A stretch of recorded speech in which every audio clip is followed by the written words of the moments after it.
Bom, pessoal, para a gente começar a falar sobre a musculatura do peitoral, uma coisa que a gente tem que entender é como que são constituídas as fibras da musculatura do peitoral.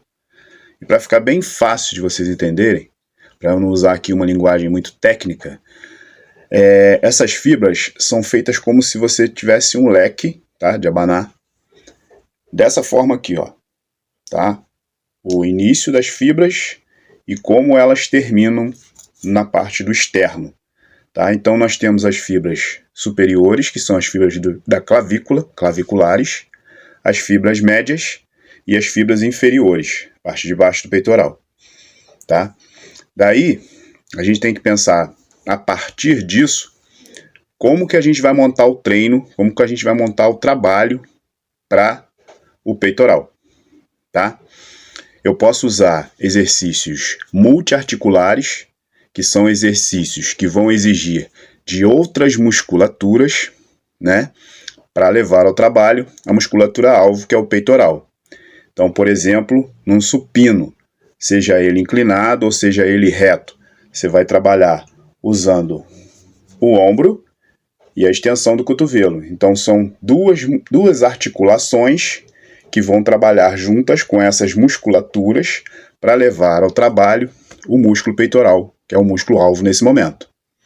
Quando eu falo de exercícios uniarticulares, nós vamos ter aí, por exemplo, um crucifixo, seja ele na máquina, seja ele com halter, seja ele no crossover, no cabo, né? Mas aí a gente já está falando de um exercício uniarticular. Por que uniarticular? Porque eu estou falando de uma articulação só trabalhando. Num crucifixo eu não tenho trabalho da articulação do cotovelo, eu não tenho uma extensão de cotovelo no crucifixo, eu tenho uma adução, tá bom? Então, para começar, a gente tem que entender como são constituídas as fibras de peitoral e os principais trabalhos para o peitoral. A partir daí, a gente vai iniciar o trabalho, ok? Pensando nisso, eu montei um programa aqui, né, onde vocês vão poder ver a variação de ângulo, a variação de multiarticular e uniarticular, tudo pensando em um trabalho homogêneo da musculatura do peitoral, tanto fecho clavicular, que é essa parte superior que muitos têm deficiência, quanto fecho médio, quanto fecho inferior do peitoral, que também muitas pessoas têm deficiência. Eu também sou uma pessoa dessas. Superior e inferior eu tenho muita deficiência. Então, eu preparei esse programinha aqui, é um exemplo, tá, que a gente vai ver, e diante de tantos outros exemplos que a gente pode executar, tá bom? Aí vocês vão ter, dentro de um programa montado por um profissional, variações, né, de tempo de descanso, variações de repetições, né, e dentro dessas variações de repetições podemos ter aí usando técnicas 3-7, usando técnicas drop set, rest pause, pirâmide, uma série de coisas que a gente vai falar aí pra frente, beleza? Fiquem atentos aí.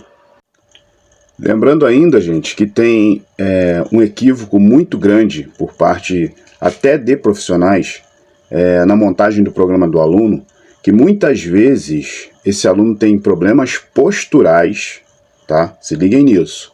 Problemas posturais que levam ele a ter os ombros voltados para frente, tá? Ele tem um problema postural que o ombro dele está voltado para frente.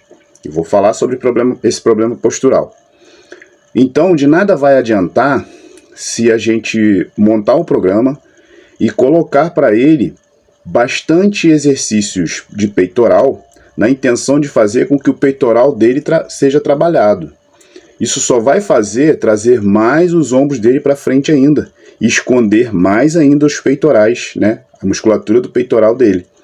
Então, o principal momento é fazer uma avaliação física com esse aluno, pelo menos postural, para eu saber por onde eu começo, tá? Aí, além de eu fazer essa avaliação postural, técnica postural, né, para saber por onde eu começo, eu tenho que ter uma visão de simetria para saber qual é a minha maior necessidade com aquele aluno.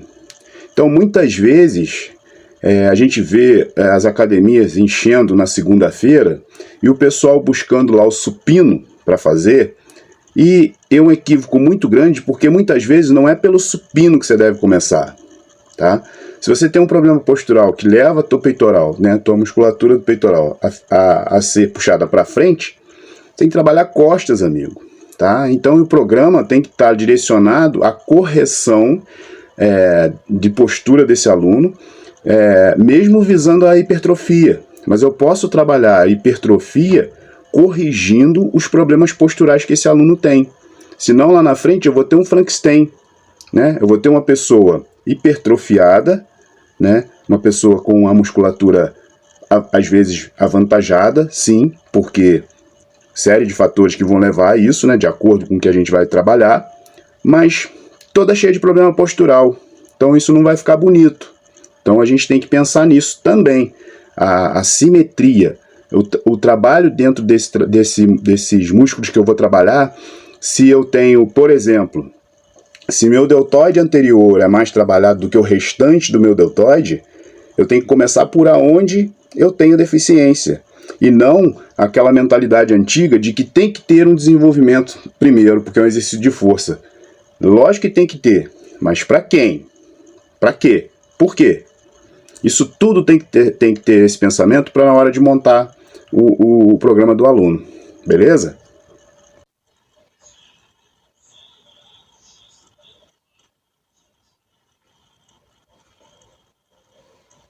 Estão vendo aqui? O cara tem uma hipercifose, que é essa curvatura das costas. Então ele tem os ombros voltados para dentro, os bíceps um olhando para o outro. Fácil de observar isso na academia, tá? Tem esse problema. O que eu vou fazer? Eu tenho que trabalhar de forma a corrigir esse problema postural dele, né? Eu vou trabalhar peitoral sim, porque é um antagonista do dorsal, e por sua vez o peitoral é antagonista do dorsal também. O que eu devo fazer primeiro? Movimentos de alongamento da minha musculatura, toda a parte anterior. Aí vai englobar anterior de ombro, vai englobar peitoral maior, menor, peitoral menor principalmente, que eu vou falar mais sobre ele depois. Para que eu possa trabalhar o dorsal dele de forma em corrigir o problema postural dele, mas eu preciso alongar a musculatura que está encurtada. Já fiz isso com muitos alunos, esse trabalho de hipertrofia, corrigindo postura, e deu super certo. Porque a gente precisa conhecer primeiro, ter noção de simetria, ter noção de postura, para poder fazer um trabalho correto. Isso vai englobar também mulheres com retroversão de quadril, que a gente vai falar sobre isso também, tá? Não vai adiantar nada trabalhar bumbum demais, ali querendo bumbum, querendo glúteo, e ela tem um problema no quadril, tem uma direção do quadril que não permite que ela tenha o bumbum, né, levantado, o bumbum trabalhado. Então a gente tem que corrigir o problema postural para que a gente consiga atingir aquele músculo de forma correta e ter resultado com ele. Então não é só chegar na academia e pegar peso. E isso que a gente vai falar muito aqui nesse grupo, para poder ensinar, né, mudar essa mentalidade, que se fala muito hoje de mindset, que é mentalidade. Porque de nada vai adiantar fazer o trabalho com a direção errada, né? A gente precisa ter a direção certa para otimizar o tempo do resultado.